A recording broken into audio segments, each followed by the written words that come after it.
Welcome to today's Homeowner with Danny Lipford. Expert advice on improving your home from the pages of today's Homeowner magazine and remodeling contractor Danny Lipford. Well, welcome to the show. This week we're back in Kennett Square, Pennsylvania, which is a quaint little town just south of Philadelphia. Now, the house you see behind me was poorly divided into a duplex a number of years ago.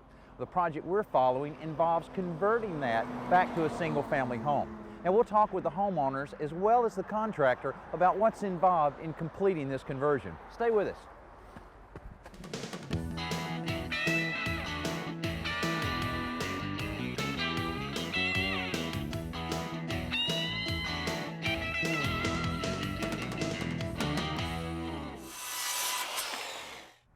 Well, welcome back to Kennett Square, Pennsylvania. I'm on my way to talk with the owner of this house, Carol Krofchick, who's a landscape architect.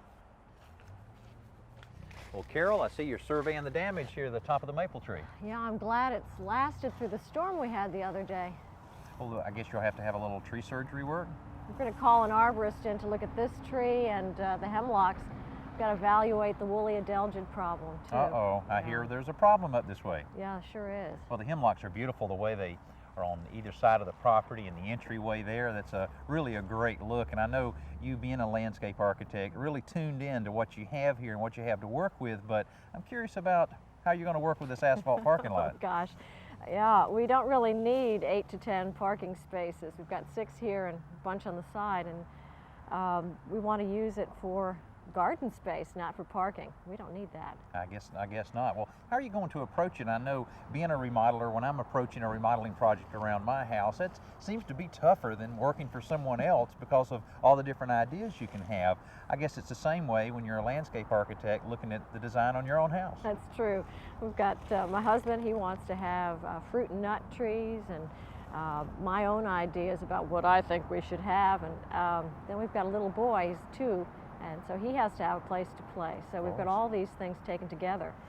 And one of the things, we've scratched around some ideas, but because I teach landscape design at the University of Delaware, I thought it would be a good project for my students. They've been looking at natural resources and historic resources and how they become important components in design.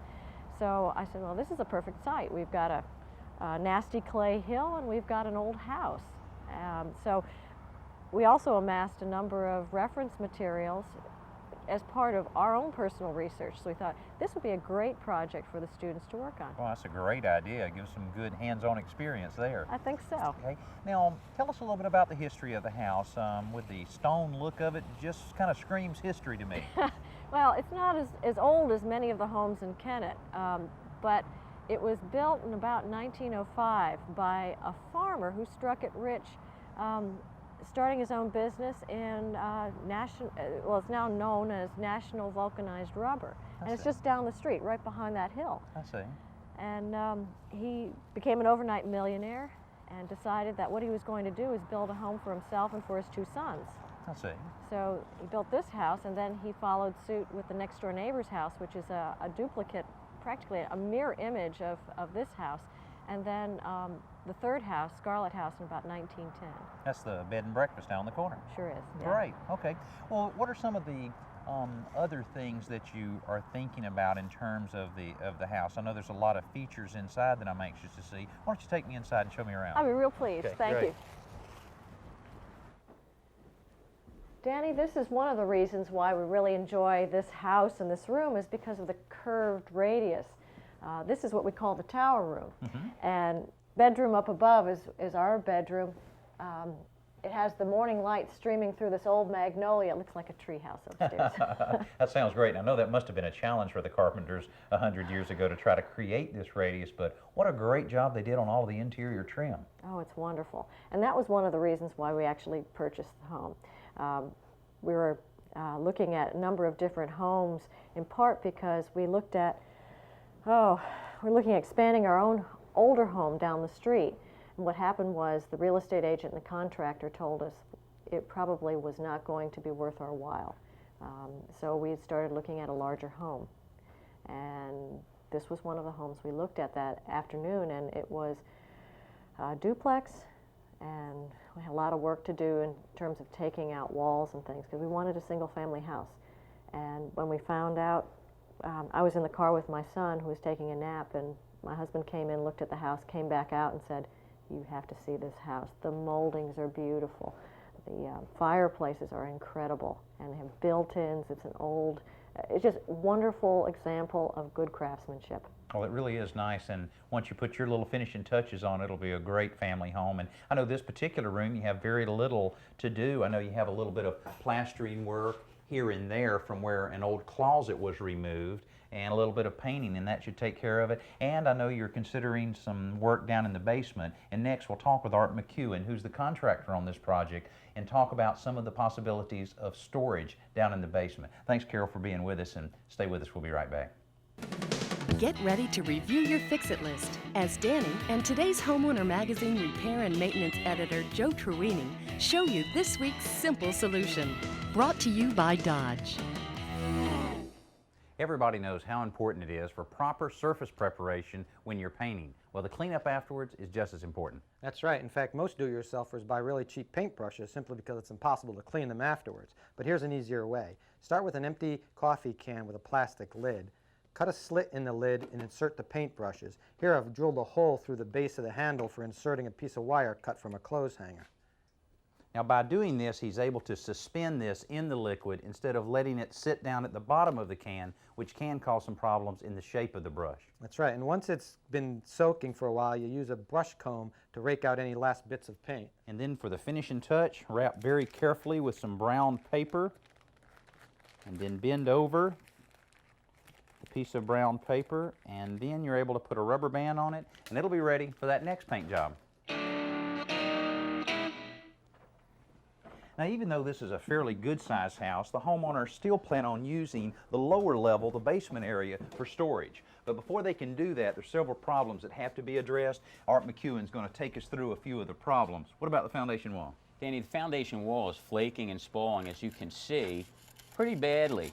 And what the previous contractor didn't do was put a binding agent here to allow the new waterproofing to adhere to it. Wire brush it down real good, put a binding agent, and then put the material back on, and of course run a dehumidifier to get a relative humidity in the basement so it sticks. That's real important. Even though it's very expensive to run that dehumidifier, it's as expensive as running an air conditioner. I see. Okay, well, several areas here that are going to need some attention, but I noticed on the other side here there's some real areas that are going to take some attention. It's even worse, or maybe they didn't even address it at that time. Okay, so you're going to suggest then really just wire brushing and cleaning the wall as much as possible, putting the binding agent on, and then coming back with fresh waterproofing over all of the surfaces. That's right. Okay, good. Well, you know, it's a very typical basement, you know, fairly low clearance here, but I notice an inline fan that's working here. Tell us about that. Yeah, this fan, we thought first it was a radon fan, a radon mitigation system, but it's not. It's a fan to take the gases out of the bathroom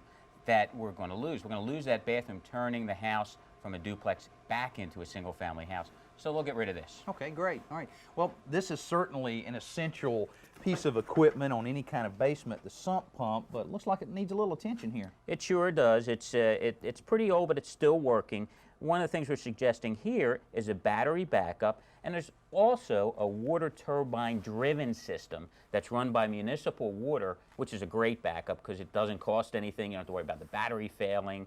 And that's when you want it to work, when the power goes out. Right, exactly. Because so many times you may have a real heavy storm and the rain or the winds cause the power to go out. Well, that's also the time that you need the sump pump the most. So a battery backup system like that or the water system's got to be a good choice. Okay, the systems in terms of heating and cooling, I notice this has an evaporative coil on it for air conditioning. I assume the original house probably didn't have any type of air conditioning.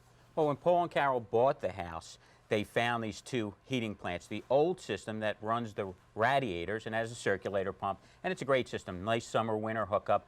You got hot water all the time with that system, but these people had installed air conditioning and a heater with a high efficiency system that allows you to duct out the exhaust through PVC, and you can direct vent it right out. You don't have to go up through an old masonry flue. Great system. Yeah, that's great, especially a retrofit system like that. Oh, it's great for retrofit. Okay, what about some of the other progress you're making in terms of upstairs and turning this duplex back into a single-family dwelling? Well, upstairs, we're taking a landing off. We're going to see what's under that. And you can see the old exit signs and the emergency lighting that we took down, and we don't need it now that it's a single-family house. Okay, let's head upstairs.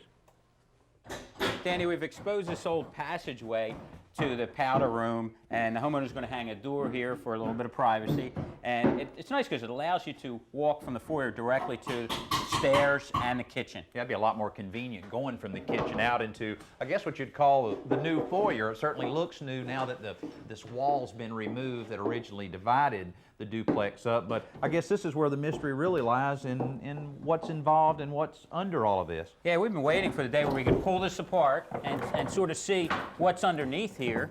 And the old landing used to be, as you can see, a radiused riser. And we're going to look up in the attic and see if we can find some old pieces under some insulation. Sometimes we get lucky that way, sometimes we don't, such as the pocket door. We think we see it. We haven't gotten actually up there in the attic.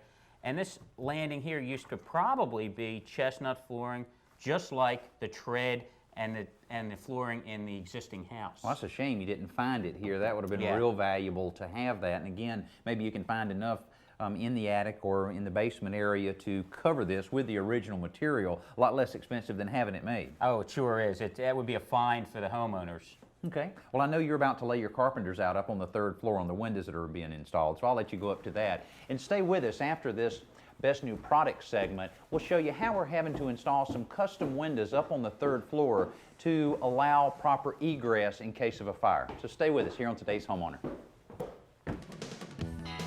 It's time to check out this week's Best New Product with Danny and today's Homeowner Magazine Editor-in-Chief, Paul Spring. Brought to you by the Home Depot.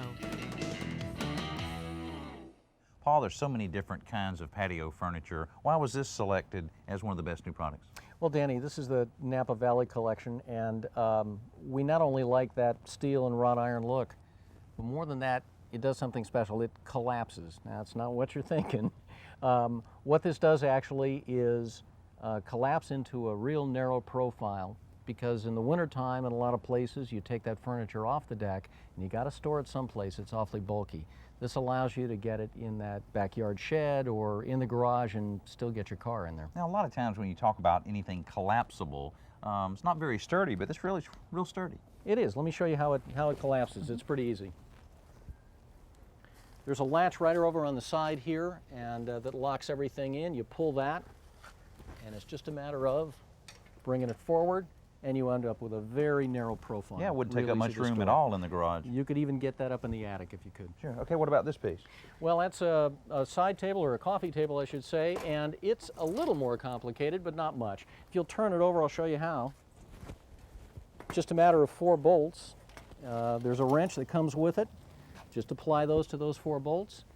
This bottom panel drops out. The 2 legs collapse on themselves like that. And again, it ends up in a real thin profile. Are these the only 2 pieces available? No, there's several others, Danny. There's a round table, for instance, a couple of chairs, there's a side table. There are a number of pieces, and they're reasonably priced. That's real clever.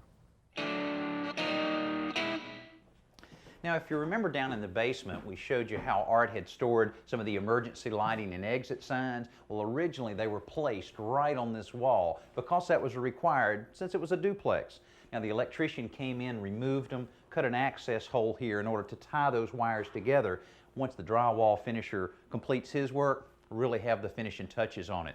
Now, one of the more significant changes in this area involved the removal of a wall in a door unit that was here. You can see exactly where the wall was positioned here. And it was required that this be a fire-rated wall with special drywall, as well as the door itself needed to be a special fire-rated door. Also, it had a very ugly transom overhead with safety glass. The removal of all of this really makes it look a lot better. Now let's check with Art up on the 3rd floor where they're installing the new windows. Now, the homeowners don't have any immediate plans for this 3rd floor level, so they're leaving this door and wall section in place so that they can separate the heating and cooling from the 2nd floor and the 3rd floor. They plan on remodeling this entire 3rd floor on a later phase. Well, Art, how's the measurements going here? Danny, it looks like it's going to fit right in, width and height-wise. Now, what's really motivating the reason that you need to change these windows out? I mean, I know they're fairly old windows, but what's the real reason? Well, aesthetics and energy efficiency.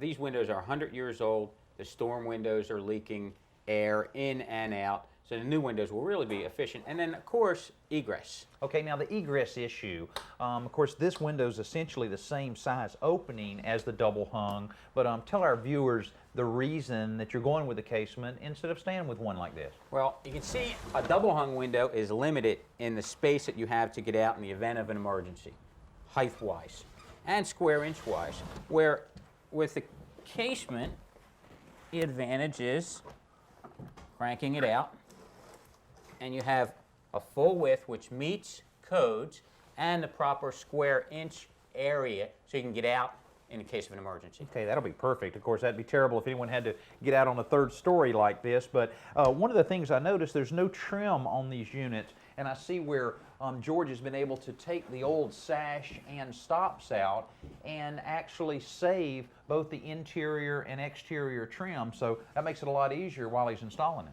Well, one of the nice features of these windows is the vinyl cladding on the outside, and it'll be energy efficient, and they'll never have to paint it.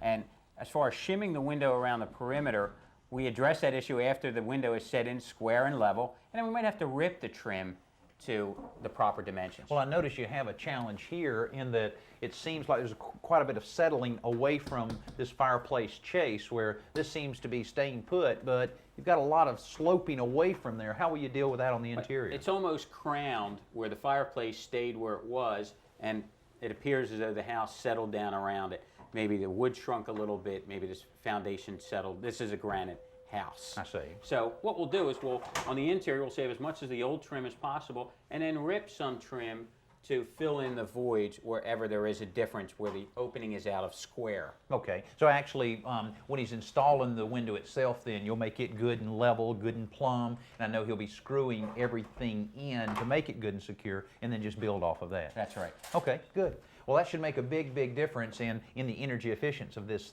third floor level. Now, I understand this is a later phase in this project that you're doing this because of the necessity of the egress issue, but this actually will be finished on a later date. It might be a nanny suite, it might be a bedroom, and at that time it'll conform to code. And these windows were special order to fit these openings. Okay, great. Now these are some good considerations if you're adding some windows to your house, particularly in a bedroom area. You need to find out from your local code officials what's required in terms of window egress. Also, any of the good reputable window manufacturers also will have that information for you. Art, thanks a lot, and looks like George may need a little help there, and stay with us. We'll be right back. Now let's go outside for Around the Yard with Danny and lawn and garden expert Jennifer Brennan.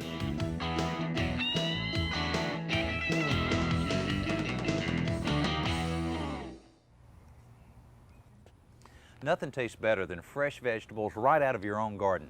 And it's easy to plant as long as you follow the instructions on the back of the seed packet. It will tell you exactly how far apart to plant the seeds and how deep to hoe your row. And to keep your row good and straight, you can do just like we've done here. Very simply, just put 2 stakes in, one at each end of the row, nail those down in the ground well, then using kite string, or almost any string you may have around the house, tie it off on each end and tighten it up well. This serves as a great guideline so that when you're hoeing your row, you can keep it good and straight. Now, the seed packet told me to plant these seeds 2 to 3 inches apart and 2 inches deep. So I'm firming the soil over the top. I'm going to water and then watch them grow. Also, to keep you from stepping on the plants or the seeds that you've just planted, leave the stakes up on either end and remove the string, and that'll serve kind of as a posting of exactly where you planted that row. What a great house. I hope you enjoyed our visit here to Kennett Square, Pennsylvania, and seeing this nice house being returned back to its original splendor. And thanks to our hosts, the homeowners, Paul and Carol, as well as their contractor, Art McEwen. I hope to see you next week here on today's Homeowner.